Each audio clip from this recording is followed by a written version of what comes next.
नमस्कार मु जीवन ज्योत्स्ना शतपथी फिजियोथेरापिस्ट।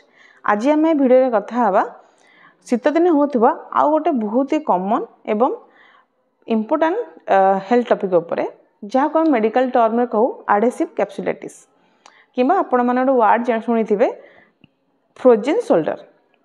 तेबे शीत दिन है माने बहुत जनकर कांध दर्ज हुए, कार अल्प हुए, कार बहुत हुए, कार गोटे कांध हुए, कार दी कांध हुए। तेबे ये एडहेसिव कैप्सुलाइटिस रो सिम्पटम कौन? जे कौन से गोटे कांध दर्ज होतिबो, हाथ सामना को पछक कि साइड को गला बेले प्रोब्लेम होतिबो, हाथ को ऊपर को उठे पार नथिबे आपण, राति रे बहुत पेन होतिबो। जदि भूल बसत जो पट साइड हाथ पेन होची सेई पट साइड कड़ माड़ी सोई पड़ले तो एते जोर पेन हबो जे आपण निद भांगी जिवो। जदि आपण हाथ ऊपर को उठे चेष्टा करूछंती आउ किछि हेल्प रे अन्य भल हाथर हेल्प रे हाथ को ऊपर को चेष्टा करूछंती, हाथ जेते चेष्टा कले भी उठिबनी, तेबे एटा होची एडहेसिव कैप्सुलाइटिस। यदि हाथ उठी जाउची सपोर्ट रे तले एटा कैप्सुलाइटिस नुहे। सेमती धीरे धीरे आपणकर बथा बढ़ुथिबो, सडनली आज ठीक अच्छी काल सकाळ उठू उठू बहुत जोर हाथ धरी जाइए, हाथ उठे पारना सेमती होनथिबो, आस्ते आस्ते दरज होथिबो, दरज रही रही रही रही कि किछ दिन पर हाथ टाइट हेबो, हाथ उठे पारिबेनी। एटा होची एडहेसिव कैप्सुलाइटिस। एबे जानिबा एही कैप्सुलाइटिस रो कारण कोन?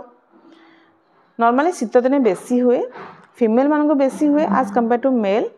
देन जो मानकर डायबिटिक थांदी, जो माने क्रोनिक डायबिटिक माने बहुत वर्ष होला डायबिटीज रही, किंबा जो मानकर अनकंट्रोल डायबिटीज माने जिते मेडिकेशन पर भी कंट्रोल होनी किंबा कमुनी, से मानकर मध्ये एसो देखा जाय थाए। ता सहित थायराइड प्रोब्लेम जो मान थाए से मानकर देखा जाय थाए।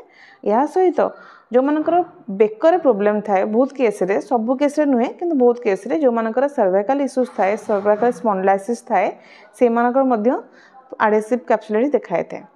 या सहित फीमेल मानक मध्य जो माने प्रेगनेंसी टाइम रे, पोस्ट प्रेगनेंसी टाइम रे किंबा मेनोपॉज टाइम रे देखा जाता है due to some hormonal changes. किंतु मोस्ट कॉमनली आमे जो केसेस ओपीडी देखू सेटा आमे डायबिटिक पेशेंट एवं सर्वाइकल इश्यूज पेशेंट मानको देखु था।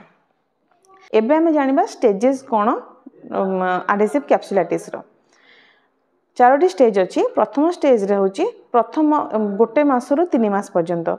एई स्टेज रे प्रायतः केवल हल्का पेन थाए, आमे सब प्रकार मूवमेंट करि पारू, किंतु कला बेले हाथ दरज हुए, हाथ उठे पारिबा, सब काम करि पारिबा, किंतु दरज हबो। एटो आमे कहे स्टेज 1। स्टेज 2 होची 3 मास रु 9 रु 10 मास पर्यंत।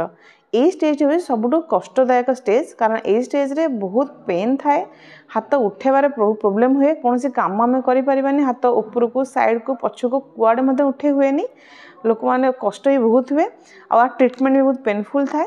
तो सबुठु कष्टदायक होची ए स्टेज। स्टेज 3 होची 10 मास रु 15 मास पर्यंत। ए स्टेज रे प्रायतः पेन कमी जाई थाए, किंतु हाथ रे स्टिफनेस थाए, हाथ उठेबाटे प्रॉब्लम रही थाए, किंतु पेन प्रायतः कमी जाई थाए। स्टेज 4 होची 15 मास रु 24 मास, दरज मध्ये कमी जाई थाए ऑलमोस्ट, ता सहित स्टिफनेस मध्ये कमी थाए, बहुत हल्का स्टिफनेस थाए, प्रायतः स्टिफनेस कमी जाई थाए। एई टाइम रे कोन कोन करिवेनी? एई टाइम रे थंडा टे निज को बंचे के रखिबे। डायबिटिक थिले डायबिटिक कंट्रोल, डायबिटीज कंट्रोल करिवे। राति रे सोइला बेले और सकाळे उषुम पानी सेक किंबा किछि पेन किलर ऑइंटमेंट लगेगी सोइबे, टिके पेन रिलीफ होआ पई। आ सेई पट साइड जो पट से हेई से पट साइड को कड़ माडी सोइबे नाही, आ तकिया सपोर्ट नै सोइबे। तेबे अबे आमे जानिबा आ पई उपाय कोन, ट्रीटमेंट कोन करिबा। यदि आपन हाथ दरज होची अर्ली स्टेज रु स्टेज 1 रो दी आपण फिजियोथेरापिस्ट को जाई कंसल्ट करेंगे, तो आपनकर स्टेज 2 स्टेज 3 पर्यंत कथा जीवनी और आपण आराम से कंटिन्यू करि परिबे आपन काम दाम। फिजियोथेरापिस्ट को देखा करेंगे, तांको एडवाइस रे से जेमिति आपन को समस्तनकर कंडीशन अलग थाए, तो तांका एडवाइस नै कि आपण आपन ट्रीटमेंट करेंगे। ता सहित जदि आपनकर फिजियोथेरापिस्ट को सो कथा ही ट्रीटमेंट नौ पेन कमुनी, एक्सेस पेन होची, तो डॉक्टर से कंसल्ट करी पेन किलर किंबा तांका एडवाइस रे किसी मेडिसिन नहीं पारिबे।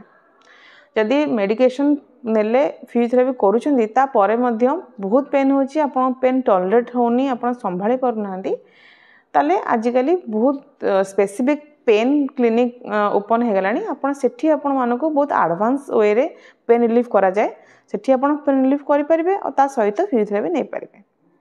नॉर्मली जो केस मो आसती प्रायतः बहुत पेनफुल कंडीशन आसती, दरज बहुत थाए, हाथ उठे हुएनी, तांकर गोटे कॉमन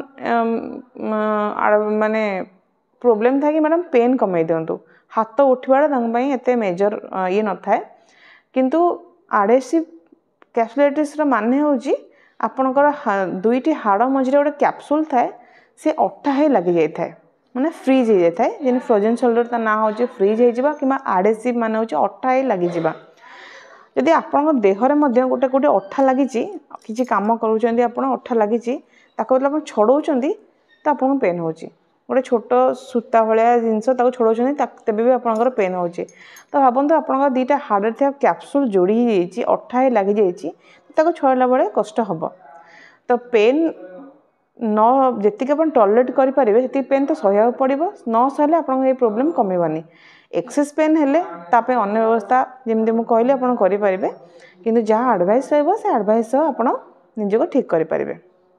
धन्यवाद।